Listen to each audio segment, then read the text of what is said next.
ทำไม่เป็นเลยช่างน่าสงสารเสียนี่กระไรมันคอหักค่ะแต่ว่ามันยังมีชีวิตอยู่ได้นะคะกระเจี๊ยบที่เราไปเก็บต่อ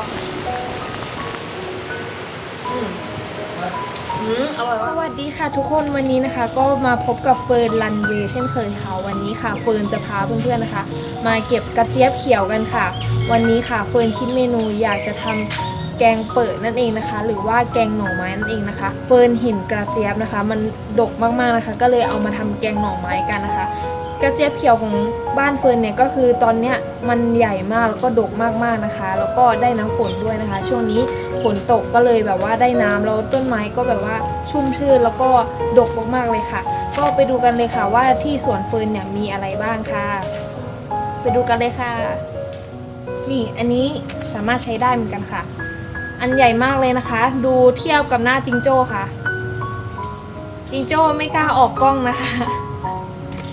ก็เดี๋ยวเราเอาไปทำผักลวกจิ้มด้วยนะคะแล้วก็เอาไปทำแกงเปิดนะคะวันนี้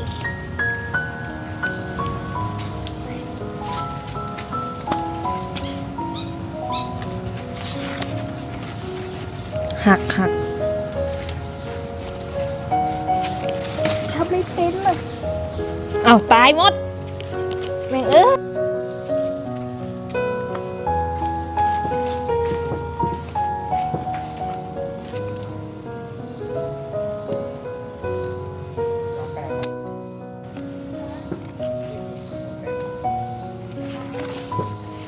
นี่ค่ะก็เป็นกระเจี๊ยบที่เราเก็บได้นะคะแล้วก็จริงๆอ่ะมันได้เยอะกว่านี้แต่ว่ามันยังน้อยอยู่นะคะเรา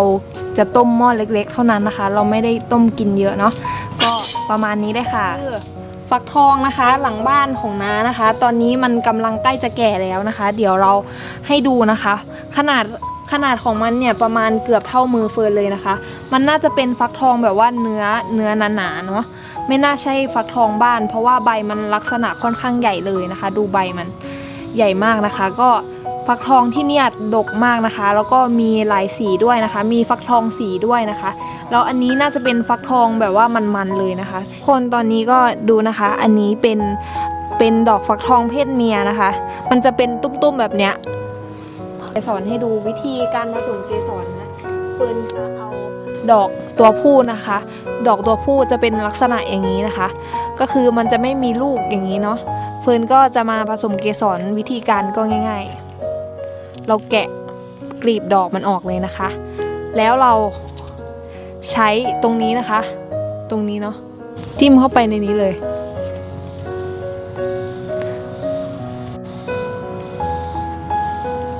ทำเบาๆเนาะนี่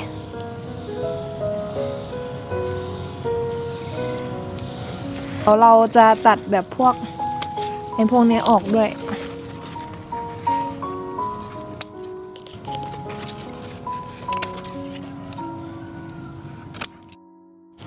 นี่ค่ะอันนี้เราก็ตัดออกนะเพราะว่ามันเหี่ยวแล้วก็จะมีสวนผักสวนถั่วนะคะแต่ว่าไม่ค่อยงามเพราะว่าฝนมันตกด้วยนะคะช่วยเขาโดยการตัดแต่งกิ่งนะคะเพื่อไม่ให้ใบนะคะเพื่อไม่ให้ใบมันแย่งอาหารจากฝนมันไปนะคะเราก็จะตัดแต่งกิ่งอย่างนี้โอ้ยมันไม่มีเม็ดเลยดูเอาทิ้งเถอะโอ้ยช่างน่าสงสารเสียนี่กระไรข้าวโพดข้าวโพดอะไรแต่เป็นข้าวโพดอ่อนชิมสิชิมได้เลยเหรอ ไม่ข้าวโพดอ่อนเลยชิม ผักเลยอ่ะ คืออ่อนนะจ๊ะหวานนิดนึง เหมือนแอ่อะ เนี่ยคืออะไร แอ่ก็คือข้าวโพดอ่อน เพื่อนๆจะให้ดูอะไรไก่คอหัก มันคอหักนะคะ เดี๋ยวให้เราดู ไก่มันหันหน้ามาแล้ว มันคอหักค่ะ แต่ว่ามันยังมีชีวิตอยู่ได้นะคะ ไก่ตัวอื่นก็โดนเอาไปหมดแล้วนะคะ ก็เหลือแต่ตัวนี้นะคะที่เขาเลี้ยงไว้อยู่ เลี้ยงให้มันตายไปเองนะคะ เพราะว่าดูจากมันนะคะ น่าสงสารมากค่ะ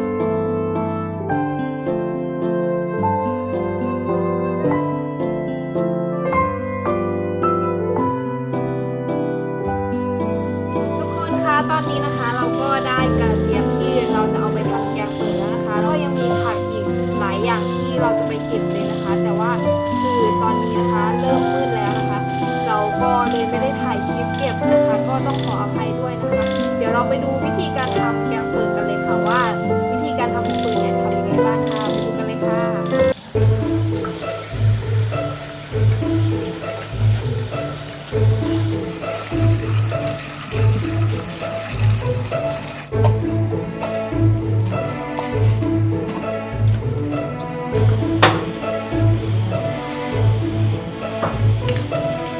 ใส่น้ำเปล่าลงไปนะคะ เมื่อกี้เราล้างแล้ว เราใส่น้ำเปล่าลงไปเลยค่ะ เราจะคั้นใบยะนางเอาไปทำแกงเปิดในวันนี้ เคยกินมาจากพ่อค่ะเพราะว่าพ่อเป็นคนอีสานนะคะ เป็นคนนครพนม คนนครนะคะ คนนคร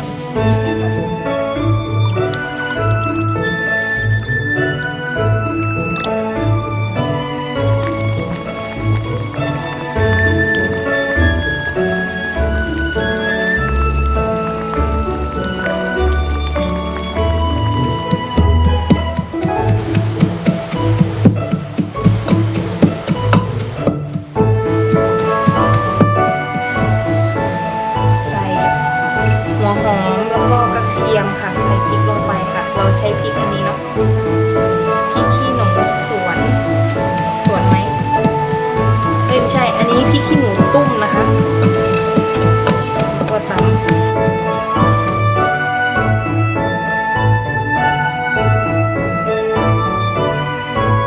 แล้วก็ใส่น้ำใบยะนางที่เราคั้นเมื่อกี้นะคะ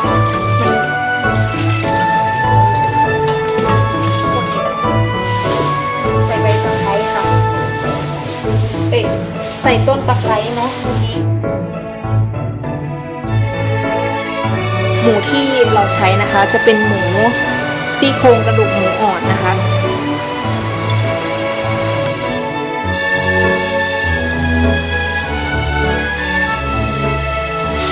ใส่เกลือลงไปค่ะเพื่อไม่ให้มันคาวนะใส่นิดหน่อยประมาณ1 หยิบมือเปล่าลงไปค่ะใส่ไม่เยอะนะคะใส่ประมาณแค่ท่วมน้องหมูแค่นั้นประมาณนี้นะคะแล้วเราก็จะตุ๋นเขาจนกว่าหมูจะนุ่มนะคะประมาณ 10-15 นาทีได้ค่ะ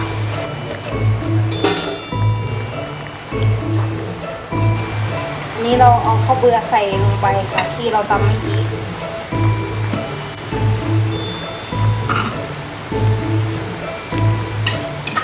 ใส่น้ำปลาลงไปค่ะ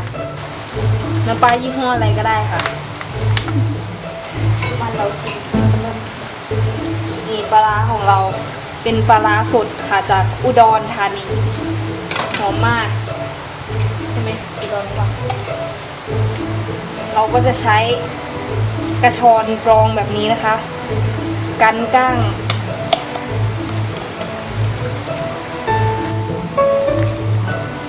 ใส่ผักทองไปก่อนนะคะผักที่สุกยากๆใส่ลงไปก่อน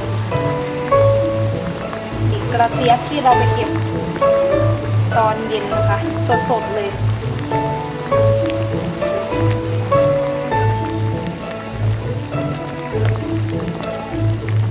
ใส่เห็ดค่ะ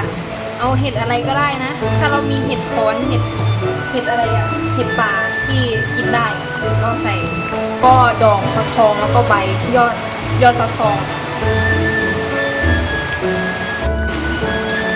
อันนี้ค่ะผักสะแงงผักสะแงงนะคะ ขยงเลย ผักขยง แล้วก็ผักอีตู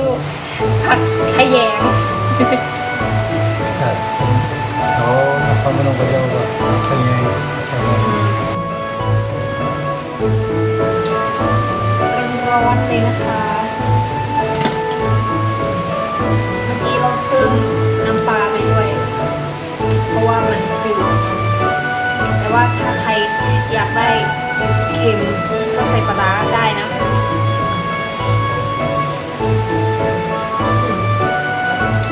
อร่อยมากเรียบร้อยแล้วนะคะนี่แกงเปิดของเราแกงเปิดนะคะแกงเปิดมาชิมกันค่ะ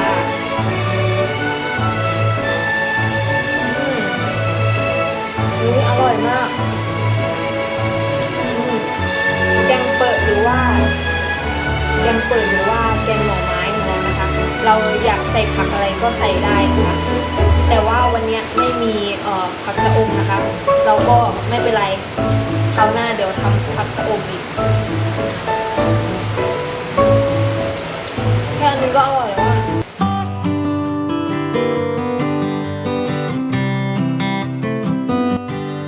เป็นไงกันบ้างคะทุกคนสนุกไหมนะคะคลิปเฟิร์นนะคะ วันนี้นะคะก็ได้พาไปลุยสวนผักนั่นเองนะคะ อาจจะไม่ใช่คลิปที่ยาวนะคะ แต่ว่าก็ถือว่าตัดค่อนข้างยาวนานเลยค่ะ แต่ว่าเฟิร์นก็มีความสุขในการตัดแล้วก็ในการทำมากเลยนะคะ ก็ไปเก็บกระเจี๊ยบนะคะ แล้วก็ผักต่างๆด้วยนะคะ ก็สนุกมากนะคะในการเก็บนะคะ แล้วก็เดี๋ยวคลิปหน้านะคะก็จะสนุกยิ่งกว่านี้อีกค่ะเดี๋ยวคลิปหน้านะคะเฟิร์นมีแพลนเลยค่ะว่าจะทำแบบว่าถ้าน้ำท่วมแถวทุ่งนาเฟิร์นนะเดี๋ยวเฟิร์นจะถ่ายคลิปตอนน้ำท่วมแล้วก็ไปเล่นน้ำให้ดูเลยนะคะแต่ว่าก็ต้องรอน้ำท่วมก่อนนะคะไม่รู้ว่าน้ำจะท่วมหรือเปล่านะคะวันนี้เขาบอกไว้ก่อนว่าเฟิร์นนะคะไม่ได้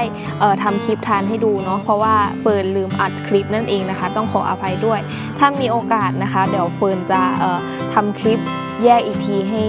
เวลากินแล้วกันเนาะโอเคไหมก็ติดตามชมเฟิร์นไปได้เลยนะคะก็สำหรับวันนี้ค่ะเฟิร์นก็ขอบคุณทุกคนที่เข้ามาดูคลิปเฟิร์นจนจบนะคะแล้วก็ฝากกดไลค์กดติดตามเพื่อเป็นกำลังใจให้เฟิร์นรันเวย์นั่นเองนะคะเพื่อเฟิร์นนะคะจะทำคลิปใหม่ๆแล้วก็คลิปดีๆให้กับเพื่อนๆได้ชมกันบ่อยๆเลยค่ะก็ขอบคุณเพื่อนๆมากๆนะคะสำหรับวันนี้เฟิร์นขอตัวลาไปก่อนสวัสดีค่ะ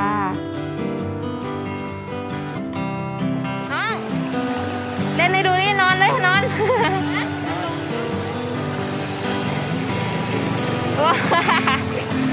น้ำใสอยู่นะคะดู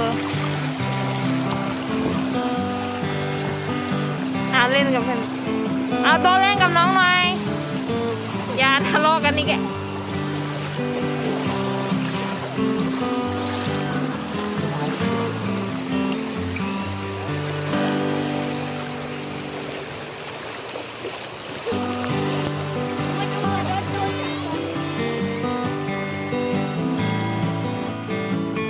นะคะท่วมประมาณ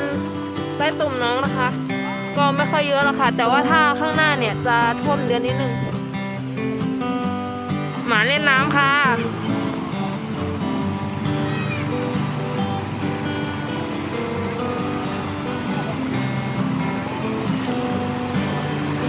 ตรงนี้ก็เป็นทุ่งนาบ้านเราเอง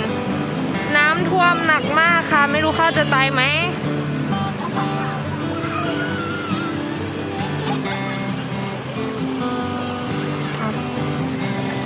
ไปทางไหนเนาะ